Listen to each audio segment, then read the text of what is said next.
At ito na nga mga Lodi ang aking in-order na mga LCD. So, in-order ko siya sa online, sa Shopee, sa iisang seller lang. So, ito trusted ko na talaga 'tong mga Lodi, itong shop na 'to sa sa Shopee. Ayan, yung kanyang shop ay all parts. Ayan. Dumi na naman ang daliri ko, may semento na naman. So, kagagaling ko lang sa work mga Lodi, dumating kasi yung order ko. So, ayan, testing na agad or unbox na para makita natin kung okay ba siya mga Lodi. So, yung LCD natin dito mga Lodi ay in-order ko para sa Oppo A5 2020 pero pwede rin siya sa Realme 5, Realme 5i, Realme 5S, Realme C3, Realme 6i, Oppo A8 kung hindi ako magkakamali, tsaka Oppo A9 2020, Oppo A31 2020 at tsaka Oppo A11X. Bale, meron silang dalawang klase mga Lodi sa shop niya. Meron yung HD, ito naman yung binili ko yung HD Plus. Ayan. Tapos meron nga pala siyang free na tempered glass. Yan mga Lodi oh. Tempered glass yan mga Lodi. Clear siya na mayroon siyang dito no, camera notch. Ayan, di makita. Wag niyo pansinin yung daliri ko mga Lodi. Kagaling ko sa work, semento yan mga Lodi.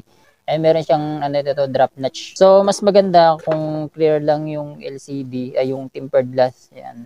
Okay to. Tapos, meron na ring free na jelly case. Ayan, clear na jelly case siya mga Lodi. Ayan, nakalagay naman dito kung para saan siyang unit pwede, no.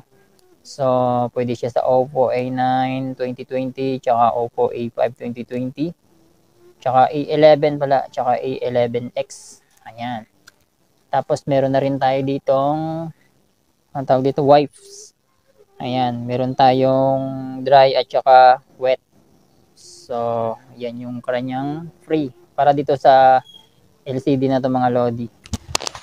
Meron din pala mga Lodi yan yung LCD with frame pero sa in-order ko na Oppo A5 2020 wala silang available ng LCD with frame. Dito sa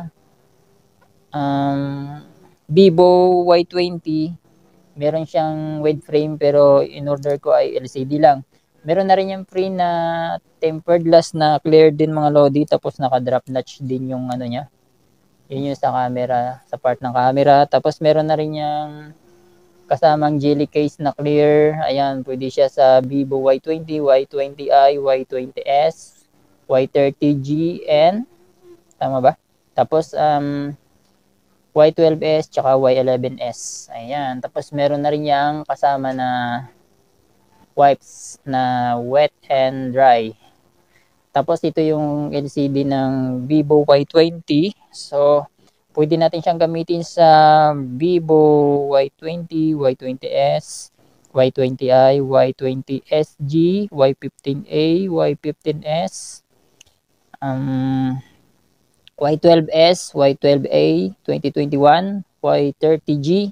Yan yung mga unit na pwede nating ikabit itong LCD na to. Tapos meron din nga pala siyang dalawang klase, merong HD pero yung nandito sa atin ay HD Plus. So ayan mga Lodi. Dito naman, ito naman yung ating isa pang LCD. So ito namang LCD na to mga Lodi, in order ko para sa ITEL A60s pero pwede natin siyang gamitin sa, kung hindi ako magkakamali, brand to ng Tecno or Infinix, itong Spark Go 2023 at saka Spark 10 at saka Spark 10C. Ito Infinix Smart 7. Ito hindi ko kabisado to. Ito is Smart 7 HD yata dito, pabuuan niya to. Tapos meron pop. Hindi ko kabisado talaga to. Ito yung 7 Pro, hindi familiar sa akin to. Itong ITEL S23. Ayan, pwede rin natin gamitin to sa ITEL S23 at saka itong ITEL A60, ITEL P40 Plus at itong ang ITEL A60s. So, meron din tong dalawang klase, merong HD pero yun nandito sa atin ay itong HD Plus. Ayan, so wala siyang free na jelly case. Ang meron lang dito ay tempered glass at saka itong mga tools. Ayan. So ito, stainless yata to. Ayan, bihira lang to sila magpadala ng ganito mga lodi. Madalas yung ganito lang yung kulay blue na plastic. At saka itong positive na screw. Ayan. At saka itong ano, panungkit. At saka itong, hindi ko alam yung tawag dito eh. Ayan, panghatak to ng LCD.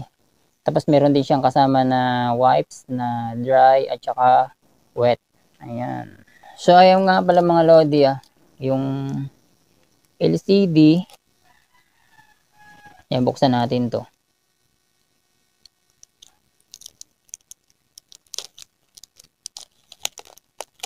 Ayan, katulad nito mga lodi sa Oppo. Ayan. Bali, meron siyang ano, yung LCD niya. Meron talagang nakalagay na, ayan all parts. Ayan. Medyo nabura na yung ano. Ito katulad nito. Ito, medyo malinaw itong sa kabila. Mga lodi. Ayan. Ayan, may nakalagay na all parts yung LCD. Ayan. Ito, hindi na talaga ako umorder sa ibang shop mga lodi kasi ano, ito kasi ano, medyo na-satisfied ako dito. Kasi sa quality ng LCD niya. Ito kasing LCD na to mga lodi, kapag tinignan mo siya sa mga side niya, hindi siya yung parang ano, yung sinig niya ay kulay blue. So, parang ano siya, yung katulad din ng mga genuine ng galing mismo sa, or kapag bumili tayo ng unit, yung pinaka-original talaga na LCD, parang ganun din talaga siya.